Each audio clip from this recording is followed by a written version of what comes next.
اگر آپ کا بچہ بالغ ہو جائے، آپ کی بچی بالغہ ہو جائے، آقا ارشاد فرماتے ہیں اگر صحیح کفو مل جائے تو ایسی صورت میں اس کا نکاح کرا دو۔ اگر آپ کا بچہ بالغ ہو جائے،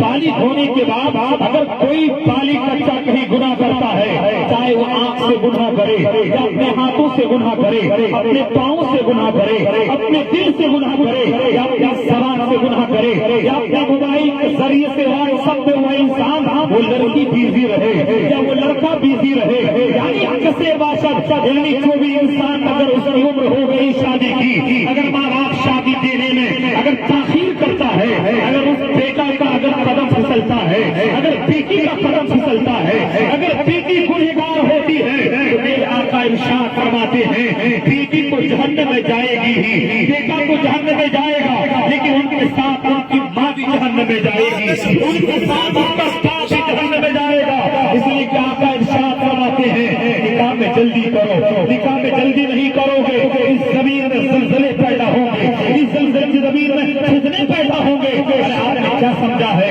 زلزلے کا مفہوم کیا ہے؟ آقا ارشاد فرماتے ہیں زلزلے کا یہ مفہوم ہے جب اس جگہ کے بیٹی میں جب نکاح نہیں ہوگا، اس کا مطلب یہ ہے لڑکی جوانی کے پہلے پہ رہے گی، لڑکا جوانی کے پہلے پہ رہے گا، ان کا جب نکاح نہیں ہوگا ان کی آنکھ سے زناکاری ہوگی، ان کے دل سے زناکاری ہوگی، ان کے ہاتھ سے زناکاری ہوگی، ان کی زبان سے زناکاری ہوگی، اور ان کے اعضائے مخصوص سے جب زناکاری ہوگی، ایسی صورت میں اللہ بھی لعنت فرمائے گا، نبی بھی، انبیاء کرام بھی لعنت فرمائیں گے، فرشتے بھی لعنت فرمائیں گے۔ اے مسلمانوں، جب ہر طرف سے آپ پر لعنت ہوگی تو زمین پھٹے گی اور تیرا وجود لڑتا ہوا نظر آئے گا۔ اس لیے آقا فرماتے ہیں نکاح کو آپ کرو تاکہ جب تک اس دنیا میں تم رہو تمہاری وجہ سے یہ دنیا بھی آباد رہے اور تمہاری وجہ سے دنیا کی رونقی بھی باقی رہے۔ افسوس کا مقام ہے حضرات، نکاح کو عام کرنے کی ضرورت ہے۔ میرے آقا ارشاد فرماتے نکاح کو عام کرو۔ اب نکاح کریں کیسے کریں؟ جب کسی مالدار آدمی کے انسان کو دیکھے،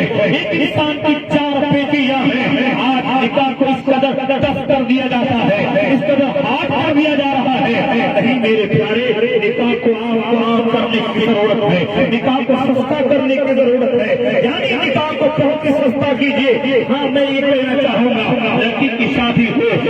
ایمان میں شادی کیجیے، لڑکا کی شادی ہو وداؤٹ میری ایمان کی شادی کیجیے۔ ایسا نہیں ہے، عمر جا رہی ہے اور لڑکی کی عمر جا رہی ہے، لیکن آپ کسی ہائی اسکول کے ٹیچر کے چکر میں اپنی بیٹیوں سے گناہ کروا رہے ہیں۔ آپ ایک بیٹی کی عمر جا رہی ہے لیکن آپ سوچ رہے ہیں واقعی کوئی انجینئر آئے گا، ایک انجینئر کی تلاش میں آپ اپنی بیٹی کی زندگی سے کھلواڑ کر رہے ہیں۔ ایک اچھی ایک آپ جو ہے ایک مالدار کی تلاش میں اپنے بیٹی کی زندگی سے کھلواڑ کر رہے ہیں۔ ایسے ہی مسلمانوں آپ کا ایمان کہاں گیا ہے؟ میں ایسا کرنا چاہوں گا میرے آقا صلی اللہ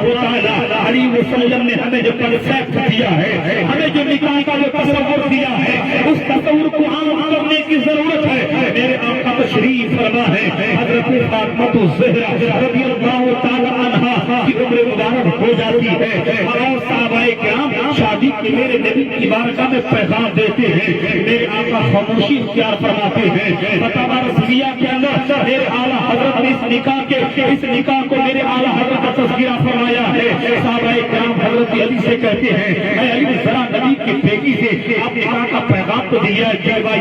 نبی کی بیٹی نبی کی بارگاہ میں کہیے کہ آپ کا نکاح ہو جائے۔ حضرت علی کہتے ہیں میرے پاس گھر بھی نہیں ہے، میں جس گھر میں رہتا ہوں وہ تو کرائے کا مکان ہے، میرے پاس زمین جائیداد بھی نہیں ہے، میرے پاس بینک بیلنس بھی نہیں ہے۔ آپ وہ انسان جس کے پاس 4 بیٹیاں ہیں ان بیٹیوں سے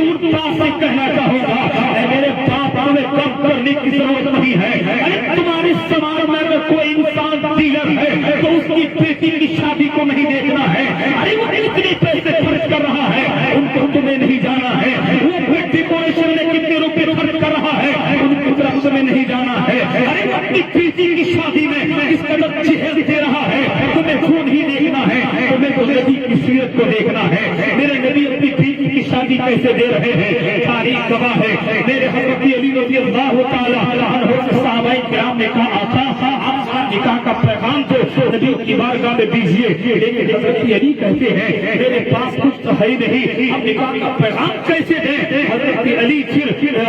ڈرے ہوئے سہمے ہوئے نبی کی بارگاہ میں پہنچتے ہیں، پھر نکاح کا پیغام جیسے پہنچاتے ہیں، آقا فرماتے جی ہاں علی سے نکاح بالکل میں راضی ہوں، میں اپنی بیٹی کو دینے کے لیے تیار ہوں، علی تمہارے پاس مہر ادا کرنے کا کوئی سامان بھی ہے؟ حضرات میرے آقا ارشاد فرماتے علی تم دین مہر کی تیاری کرو، اور سرکار اعلان فرماتے ہیں صحابہ کرام کی جماعت ہوتی ہے، پھر میرے آقا صلی اللہ تعالی علیہ وسلم صحابہ کرام کی موجودگی میں حضرت علی کا نکاح حضرت فاطمہ الزہرا سے کرا دیتے ہیں، پھر دین مہر ادا کیا جاتا ہے۔ حضرات میں کہنا چاہوں گا حضرت علی کے پاس پیسے بھی نہیں ہے، حضرت علی کے پاس زیورات بھی نہیں ہے، حضرت علی کے پاس رہنے کا مکان بھی نہیں ہے، لیکن اپنی بیٹی کی شادی میرے نبی حضرت علی سے دے رہے ہیں، کیوں؟ آخر کیا پیغام ملا ہے؟ ایسے نہیں مسلمانوں، اگر واقعی آپ سننی ہو اس سے پیغام ملتا ہے، اگر آپ کی بیٹی جوان ہو، آپ کی بیٹی کی جوانی جا رہی ہو، اگر کوئی رشتہ آ رہا ہے دیکھو لڑکا شریف ہے یا نہیں، لڑکا دیانتدار ہے یا نہیں، لڑکا نمازی ہے یا نہیں، لڑکا شرابی تو نہیں ہے، لڑکا جوا باز تو نہیں ہے، یعنی پہلے دیکھو لڑکا امانت دار ہے یا نہیں، لڑکا نمازی ہے یا نہیں، لڑکا روزہ دار ہے یا نہیں، لڑکا اگر امانت دار ہے تو ایسی صورت میں تم کسی بڑے انسان کو دیکھتے ہوئے اپنی بیٹی کی شادی کسی مالدار کا وعدہ نہ کرو، اس غریب انسان کے ساتھ میری سنت پہ عمل کرتے ہوئے اپنی بیٹی کا نکاح کرا دو، تیری بیٹی یہاں بھی عزت سے رہے گی، قبر میں جائے گی وہاں بھی عزت سے رہے گی۔ ہم آپ سے عرض کرنا چاہوں گا آپ نے تعریف نہیں کی ہے، اس حدیث سے چند جملے میں آپ کی سماعتوں کو میں حوالہ کرنا چاہتا ہوں۔ پہلی بات تو ہمیں یہ مل رہی ہے اپنی بیٹی کی شادی میں جو لڑکا آ رہا ہے ہم اس کا بینک بیلنس دیکھتے ہیں، ان کی جائیداد کو دیکھتے ہیں، یہی وجہ ہوتی ہے شادی کے چند ہی دن ہوتے ہیں وہ نوجوان لڑکا اپنی کو ماننے لگتا ہے، وہ بہن کو ماننے لگتا ہے، اب اس کی زندگی عجیب ہو جاتی ہے۔ نہیں بلکہ آپ کو دیکھنا ہے لڑکا امانت دار ہے یا نہیں، لڑکا سنی عقیدہ مسلمان ہے یا نہیں، لڑکا مسئلے کے اعلیٰ حضرت کا پابند ہے یا نہیں، لڑکا اگر واقعی مسئلے کی اعلیٰ حضرت کا پابند ہے تو میں نہیں میرے نبی تمہاری بیٹی کی ذمہ داری لیتے ہیں، تمہاری بیٹی یہاں بھی خوش رہے گی، جب قبر میں جائے گی تو وہاں بھی خوش رہے گی۔ آپ کی تاریخ نہیں پڑھی حضرات، آج کی تاریخ میں اپنی بیٹیوں کو بھی اپنی بیٹیوں کو بھی اسلامی تہذیب میں ڈھالنے کی ضرورت ہے۔ اے نوجوانوں آپ کی بیٹی کہاں جا رہی ہے؟ آج ہم اپنے سماج کا جائزہ لیں تو دیکھیں آپ میری بہنوں کی سروں سے کپڑے نہیں ہے، ہماری بہنیں کو پٹا کر دوپٹہ اپنے سروں سے بے نقاب کی ہوئی گھومتی ہے، بہت آپ سوچتی ہے میں اپنے حسن کا جلوہ دوسرے کو دکھلا رہے ہوں، نہیں خبردار تم اپنے حسن کا جلوہ تم دکھلانے کے صرف شادی کے بعد اپنے شوہر کو دکھلاؤ اور تم اپنے گھر میں زینت کرو اور اپنے گھر کے علاوہ یعنی تم غیر محرم کو اپنے چہرے کو تم نہیں دکھلا سکتی۔ حضرات کرنا چاہوں گا شادی انمول نعمت ہے، شادی بڑی برکت ہے، شادی کو عام کرنے کی ضرورت ہے۔ ایک حدیث سماعت فرمائیں جب کسی مرد مومن کا نکاح ہوتا ہے شیطان روتا ہے، خود کا روتا ہے، شیطان ایک تخت لگاتا ہے اور شیطان کے تمام چہرے جمع ہو جاتے ہیں، جمع ہونے کے بعد کہتے آقا تم کیوں رو رہے ہو؟ آج اس سے پہلے تم نہیں رو رہے تھے۔ شیطان کا سردار کہتا ہے میں اس لیے رو رہا ہوں آج فلاں مومن کی شادی ہو رہی ہے، فلاں لڑکی کی شادی ہو رہی ہے، اسی کی ٹینشن میں رو رہا ہوں۔ اس سے کہا جاتا ہے شادی اس کے یہاں ہو رہی ہے تم رو رہے ہو، آخر کیوں نوجوانوں سنو یہ نبی شاد فرماتے ہیں شادی کو عام کیا کرو۔ شیطان کو شادی ہوتی ہے مومن کی یہاں شیطان ہوتا ہے، کہا گیا تم کیوں روتے ہو؟ مسلمانوں فلسفی کو دیکھو غور کرو، شیطان سے کہا تم کیوں روتے ہو؟ شیطان کا سردار کہتا تھا جب تک لڑکی کی شادی نہیں ہوئی تھی، جب تک لڑکا کی شادی نہیں ہوئی تھی، لڑکا کی نگاہ میرے قبضے میں تھی، لڑکا کا ہاتھ میرے قبضے میں تھا، لڑکے کا پیر میرے قبضے میں تھا، لڑکی کی آنکھ میرے قبضے میں تھی، لڑکی کی فکر میرے قبضے میں تھی، میں جب چاہتا تھا لڑکی سے گناہ کروا دیتا تھا، جب چاہتا تھا ان سے چیٹنگ کا کام لے لیتا تھا، جب چاہتا تھا خیر محرم کو دکھلا دیتا تھا، جب چاہتا تھا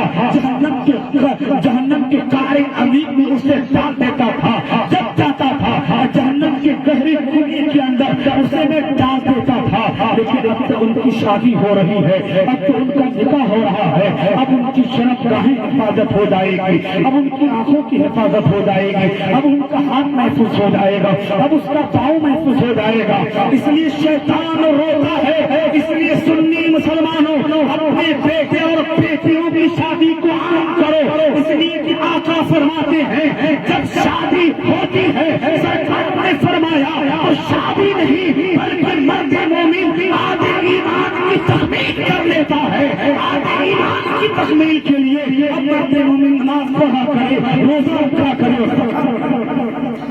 حضرات شادی انمول نعمت ہے، نجمہ جو بھی سماعت کریں، اسی لیے شادی کو عام کرنے کی ضرورت، آپ کی بچی بالغہ ہو جائے، لڑکا بالغ ہو جائے اور رسالت کی ذمہ داری کو لڑکا ادا کر سکے، آپ ان کی شادی دے دیں، تاخیر نہ کریں، ورنہ زمین میں زلزلے پیدا ہوں گے، زمین میں فتنے پیدا ہوں گے، اور شادی کو عام کیجیے تاکہ آنے والی جو نسلیں ہوگی ہماری نسلیں گناہوں سے بچے۔ حضرات محترم میں آپ کے بار کا عرض کروں، شادی اتنی بڑی نعمت ہے، اس کا حدیث ہے، آقا ارشاد فرماتے ہیں ومن استطاع منکم الباءۃ فلیتزوج، ارے تم میں سے جو طاقت رکھے وہ نکاح کرے، ومن لم یستطیع فعلیہ بالصوم، اور جو نکاح کی طاقت نہ رکھے اس پر روزہ لازم ہے، فإن له بوجاء، چونکہ یہ نکاح یہ شہوتوں کو توڑتا ہے، یہ نکاح آپ کی میری روزہ آپ کی نگاہوں کی حفاظت کرتا ہے، اس لیے نکاح کریں۔ حضرات نکاح کرنے کے بعد ہمارے سماج میں چند چیلنجز پیدا ہوتے ہیں، ان چیلنجز کو ذرا میں آپ کے سامنے کھول کر تقریر کو ختم کرتا ہوں۔ جب تک شادی نہیں ہوگی آپ سوچتے ہی تو میرا بیٹا ہے، ماں سوچتی اب میرا بیٹا ہے، شادی ہونے کے بعد اب ماں سوچنے لگتی ہے اب میرا بیٹا تو بگڑ گیا ہے، اب ماں کے ذہن میں بدگمانی آنے لگتی ہے۔ اسی طرح سے شادی ہونے کے بعد یہ میری بہن جب کہیں سے آتی ہے، یہ میری بہن کی جب شادی ہوتی ہے تو یہ میری بہن بھی اپنے شوہر کے کانوں میں بال ڈھونڈنے لگتی ہے، اور میری بہن کہنے لگتی ہے ارے کیا تم اپنے ماں باپ کے ساتھ ہو، اپنے ماں باپ کو الگ رہنے دو، تم اپنی اولاد کو دیکھو، اپنے بچے کو دیکھو، میری زندگی کو دیکھو۔ اور یہ نادان نوجوان بھی اپنی بیوی کی بات کو مان کر اور اپنے شادی سے پہلے جو اپنی ماں کو دیکھتا تھا، اپنے باپ کو دیکھتا تھا، لیکن اب شادی کے بعد ایک نوجوان بگڑ جاتا ہے، اور اس طرح سے بگڑتا ہے کیا وہ اپنے پورے ماں کو یا پوری ماں کو ایک دوا کی گولی دینے کو تیار نہیں، پورے باپ کو ایک دوا کی گولی دینے کو تیار نہیں، اب وہ پورا باپ چائے پینے کے لیے محتاج، وہ پوری ماں گوشت کھانے کے لیے محتاج ہے۔ میری بہن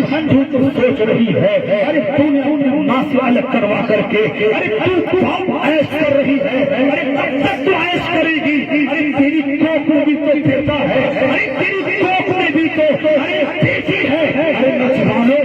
جب اے میرے نوجوان جب تیرا بیٹا بھی بڑا ہوگا، جب تیری بیٹی بھی بڑی ہوگی تو یہ بیٹا جب اس کی شادی ہوگی تو پھر جب تو بڑھاپے کی منزل کو طے کرے گا تو بھی تڑپے گا، اور تو بھی دوا کی گولی کے لیے دوسرے کے ساتھ ہاتھ پھیلاتا ہوا تو محتاج ہوگا، لیکن تیرا بیٹا تجھے دیکھ کر وہ عیش و مستی کرتا ہوگا۔ اے نوجوانوں جب تیری شادی ہو جاتی ہے، شادی کے بعد تو پوری ماں کو نہیں دیکھتا، تو پورے باپ کو نہیں دیکھتا، بلکہ تیرا پورا باپ ایک دوا کی گولی کے لیے محتاج، اس تیری ماں گوشت کی کھوتی کے لیے محتاج۔ ارے تو سوچ رہی ہے تو بہت بڑا کام کر لی ہے، ارے تم نے اپنی زندگی میں بہت بڑا کھلواڑا مارتی ہے، تو سوچ رہی ہے اپنے شوہر کو الگ کروا کر کے تو بہت بڑا کام کر رہی، بلکہ جب تجھے ہر اٹک آ جائے پھر تیرا بیٹا یتیم ہو جائے، تو بیوہ ہو جائے،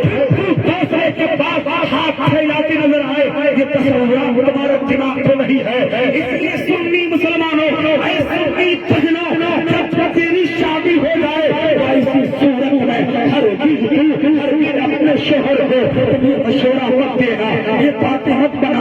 کہ تم اپنے ماں باپ سے الگ ہو جاؤ، نہیں، بلکہ کہو روٹی کھانا ہے مل کے کھانا ہے، نمک کھانا ہے مل کے کھانا ہے، تاکہ زندگی آپ کی کامیاب رہے۔ اس لیے آقا فرماتے ہیں وہ نوجوان جو اپنی ماں کو تڑپاتا ہے، اپنے باپ کو تڑپاتا ہے،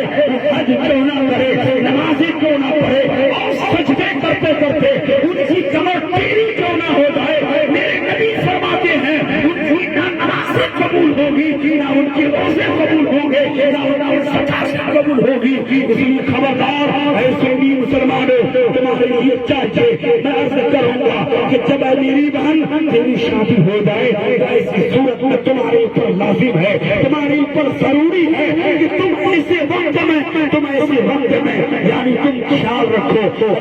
خیال رکھو گے، یعنی اپنے ساس سسر کا بھی خیال رکھو۔ اس لیے کہ آپ کا ارشاد فرماتے ہیں، میرے نبی نے ارشاد فرمایا ہے کہ اگر کسی کا باپ ناراض ہو، کسی کی ماں ناراض ہو، وہ ترقی کرے، اس کے برین میں ایسا ٹیومر ہوگا جو اس نے کروڑوں سال، جو وہ انسان تقریباً 50 سال سے ہزاروں روپے پیٹ میں جمع کیا ہے،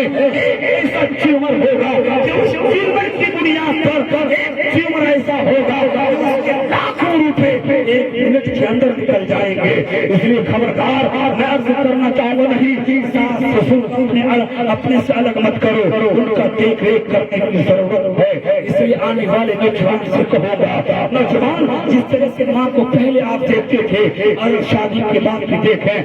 بیوی کی دل جوئی ضروری ہے، ان کو تنہائی میں دل جوئی کریں، لیکن جب مرد کے سامنے ہو ان کی دل جوئی کریں تاکہ ماں کو ٹھیس نہ پہنچے، ماں کو بھی لا کے دیں اور بیوی کو بھی لا کے دیں، دونوں کے حق کو ادا کریں۔ لیکن آج کا سماج اس کا برعکس نظر آتا ہے، آج نوجوان شادی کرنے کے بعد صرف بیوی کا ہو کے رہ جاتا ہے۔ یہی وجہ ہے کہ پھر اس کے بچے ناکام ہو جاتے ہیں، یا تو چور بنتے ہیں، یا تو ڈاکو بنتے ہیں، یا تو زانی بنتے ہیں، یا تو شرابی بنتے ہیں، یا پھر وہ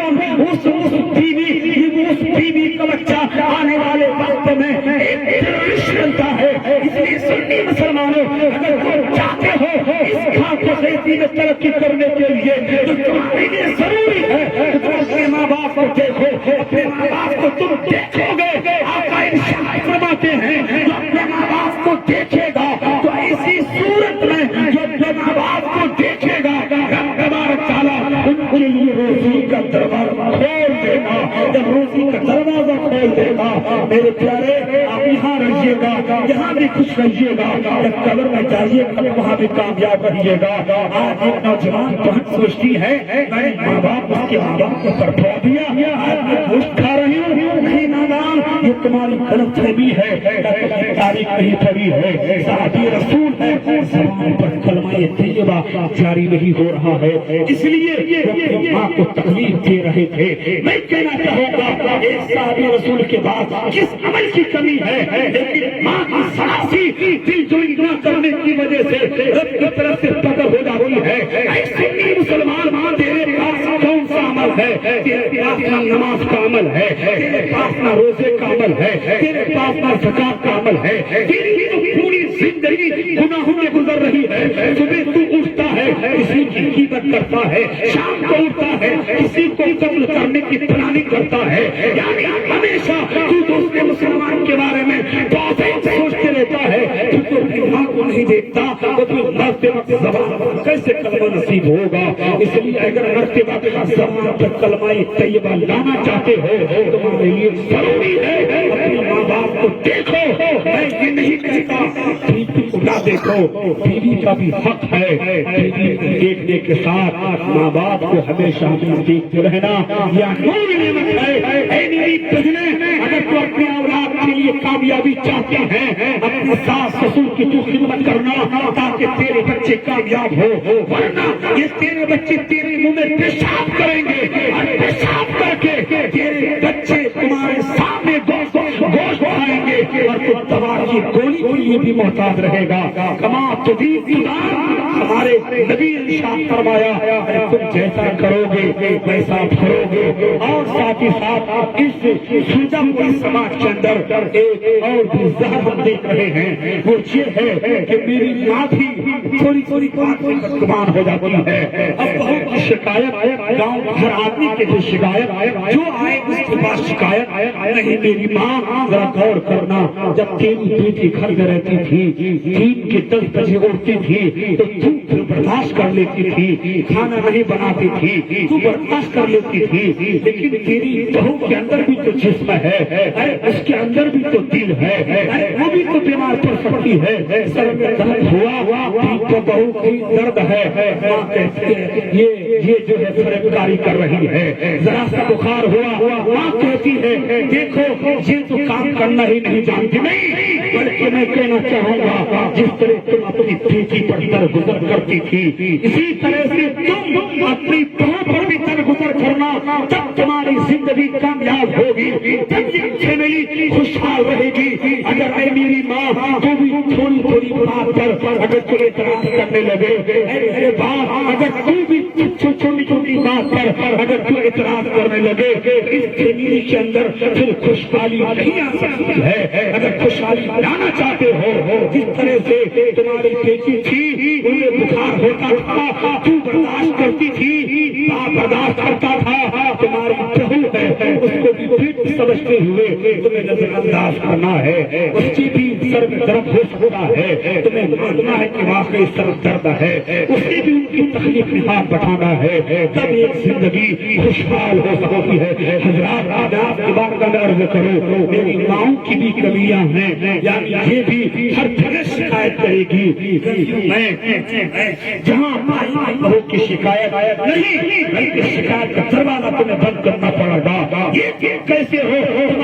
اپنے بیٹی کی بیوی کی شکایت پوری دنیا میں کر رہے نہیں، بلکہ شکایت نہیں کرنا ہے. اگر کچھ کمی ہے اپنے بیٹی کو کہنا ہے، تمہارا بیٹا اور اپنی بیوی کی شکایت کو دور کرے گا. لیکن تم جہاں وہاں شکایت کرتی رہے تو نہیں، غلط عادت ہے. یہ مسلم سماج کے لیے بہت نقصان دہ ہے. میں کہنا چاہوں گا ایک پیسفل سماج کے لیے ضروری ہے آنے والی جو بہن ہوگی ان کو بھی چاہیے ساس سسر کی ایسی خدمت کرے، اس قدر دعائیں دیں ان سے جو بھی نسل ہو، آنے والے کے مجاہد ہو، آنے والے کے غازی ہو، آنے والے کے صلاح الدین ایوبی پیدا ہو، آنے والے کے مخلص ہو، آنے والے وقت میں اسلام کسی کی سالار ہو،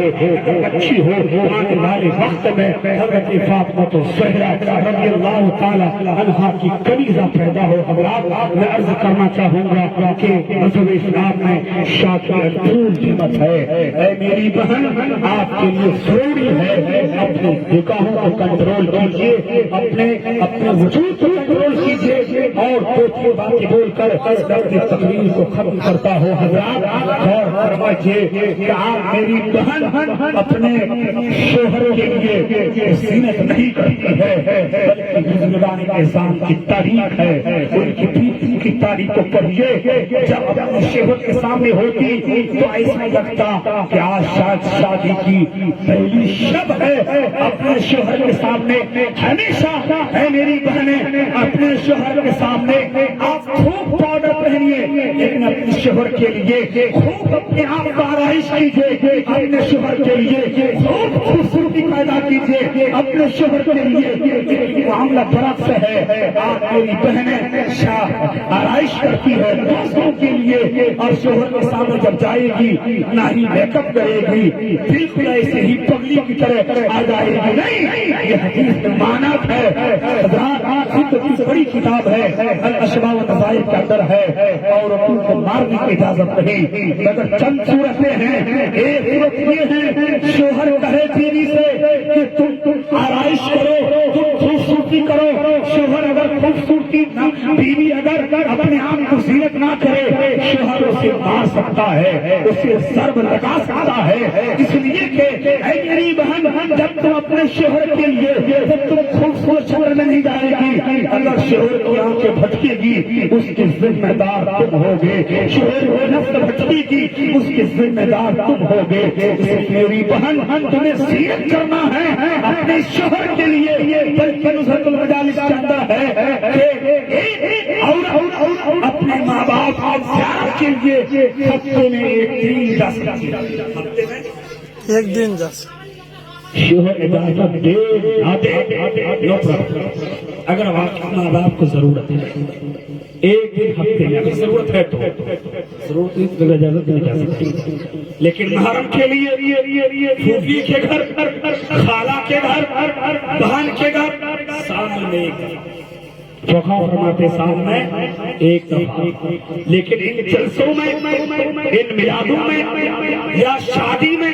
تو فقہ کرام فرماتے ہیں شادی میں اگر کوئی انسان اپنی بیوی کو اجازت دے تو ایسی صورت میں شوہر بھی بیگار ہوگا اور بیوی بھی بیگار ہوگی۔ اس میں قطعی شوہر کو اجازت نہیں ہے کہ اپنی بیوی کو کسی دوسرے کے ہاں جانے کی اجازت دے، شادی میں جانے کی اجازت دے، اس کی ہر اجازت نہیں۔ اگر شوہر کی اجازت ہی سے اگر شادی میں اٹینڈ کرے تو شوہر بھی گنہگار ہوگا،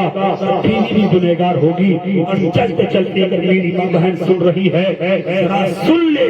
میری بہن جب تک تیری شادی نہیں ہوتی تیری جنت تیری ماں ہے، تیری جنت تیرا باپ ہے۔ جب تیری شادی ہو گئی اب تیری جنت تیرا شوہر ہے۔ اگر تو شوہر کی اجازت کے بغیر ایک گھنٹہ بھی غائب رہے گی اللہ اس کے رسول کی تیری اوپر اس وقت لعنتیں ہوتی رہے گی جب تک تو واپس نہ آئے۔ بھائی بہن آخر تو شوہر کی اجازت کے بغیر ایسے تو شادی میں جاتی ہے؟ اے میری بہن شوہر کی اجازت کے بغیر تم میلے میں کیسے جاتی ہے؟ اے میری بہن شوہر کی اجازت کے بغیر تیرا شوہر بمبئی میں ہے، تیرا شوہر دہلی میں ہے اور تو جھوٹ بولتی ہے کہ میں گھر میں ہوں جبکہ تو دوسرے کے گھر میں ہوتی ہے، تو میلے میں ہوتی ہے، تو مارکیٹ میں ہوتی ہے، تو یہ سوچتی ہے کہ ہمیں تو میرا شوہر نہیں دیکھتا۔ اے نادان، جس رب نے تجھے پیدا کیا ہے وہ رب تمہیں دیکھ رہا ہے، تیرے نہیں دیکھ رہے ہیں۔ حضرت کاتبین بھی دینی زندگی کے ایک ایک حصہ کو تیرے نام امان میں نوٹ کر رہے ہیں۔ جب جب آئے گی تو جنت میں نہیں بلکہ تیرا ٹھکانہ جہنم ہوگا، جہنم۔ لیکن علماء نہیں، علماء فرماتے ہیں ایک حدیث کو نقل کرتے ہیں اور اگر شوہر کی اتباع رہے، خبردار رہے، آقا فرماتے ہیں یعنی شوہر کی اجازت کے بغیر اپنے گھر سے نہ جائے، اپنے بستر میں اپنے شوہر کے علاوہ کسی کو آنے کی اجازت نہ دے، یہاں تک کہ دیور کو بھی نہیں۔ نبی فرماتے ہیں الحم الموت، دیور تو موت ہے، موت موت۔ سرکار نے فرمایا بھابھی کے سامنے دیور بھی نہیں جا سکتا اس لیے کہ دیور بھابھی کے لیے موت ہے۔ سرکار نے فرمایا یعنی گناہ ہونے کا اندیشہ رہتا ہے، خبردار، بلکہ اس عورت ہر عورت پر لازم ہے اپنے بستر میں اس مرد کو آنے کی اجازت نہ دے جس سے شوہر ناراضگی کا اظہار کرے، کسی کو آنے کی اجازت نہ دے بلکہ اپنے شوہر کی حفاظت کر۔ اگر تم حفاظت کرے گی، نماز پڑھے گی، جب جب رہے گی دنیا تو روئے گی، لیکن جب تم قبر میں جائے گی تو دنیا تو روئے گی لیکن تیری روح اس قرآن ہوئی نظر آئے گی، اور قبر میں بدبو نہیں، تیری قبر میں خوشبو نکلے گی۔ رب تبارک و تعالیٰ کی بارگاہ میں دعا ہے اللہ تعالیٰ ہمیں قرآن و حدیث پر عمل کرنے کی توفیق عطا فرمائے۔ اور میں حضرت مولانا جناب عادل صاحب قبلہ کے اس پروگرام میں حضرت کے حق میں دعا کرتا ہوں جن کا جو یہ نکاح ہونے والا ہے اس نکاح میں پناہ برکت عطا فرمائے۔ ان علماء کے وسیلے سے کل جو نکاح ہوگا اس نکاح میں پناہ برکتیں اور اس نکاح میں رب تبارک تعالیٰ ایسی محبت عطا فرمائے جیسی محبت میرے نبی اور جملہ ازواج مطہرات رب اللہ تعالیٰ عنہن کے مابین کی ایسی محبت عطا فرمائے، اور ان دونوں کی زندگی میں خوشحالیاں عطا فرمائے، ان سے جو نسلیں ہو آنے والے وقت میں حضرت صلاح الدین ایوبی جیسا فرد عطا فرمائے، لڑکی ہو آنے والے وقت میں فیہا تعالیٰ عطا فرمائے. انہی جملوں کے ساتھ میں اپنی تقریر کو ختم کرتا ہوں. ہماری بولنے میں غلطی ہو میں توبہ کرتا ہوں. سبھی حضرات پڑھیں توبہ استغفر اللہ ربی من کل ذنب واتوب الیہ. السلام علیکم.